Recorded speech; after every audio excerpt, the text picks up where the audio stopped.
8 দিন হাসপাতাল 6টা বাচ্চার মৃত্যুর কারণে বন্ধ হয়ে গেছে।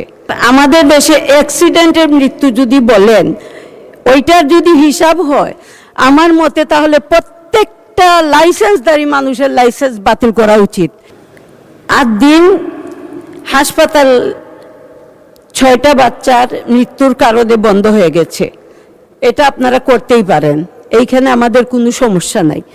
একটা মাত্র সমস্যা আমাদের, যেটা স্থাপিত হয়েছিল 2008 সনে, এবং হাসপাতালের সাথে সাথে যে মেডিকেল কলেজের লাইসেন্স বাতিল করা হলো, বিপাকে পড়েছে 300 বিদেশি শিক্ষার্থী, 350 বিদেশি শিক্ষার্থী, তাদের 5-7 বছরের শিক্ষা জীবন, ডিগ্রি সবই বাতিল হয়ে যাবে।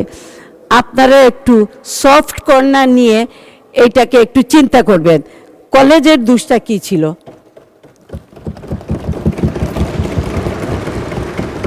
আর আমাদের দেশে অ্যাক্সিডেন্টের মৃত্যু যদি বলেন, ওইটার যদি হিসাব হয়, আমরা দেখি লঞ্চ ডুবি, গাড়ি অ্যাক্সিডেন্ট, ট্রেন অ্যাক্সিডেন্ট এবং বিভিন্ন ধরনের সহিংসতায় কত মানুষ যে প্রতিদিন মারা যাচ্ছে। আমার মতে তাহলে প্রত্যেকটা লাইসেন্সধারী মানুষের লাইসেন্স বাতিল করা উচিত।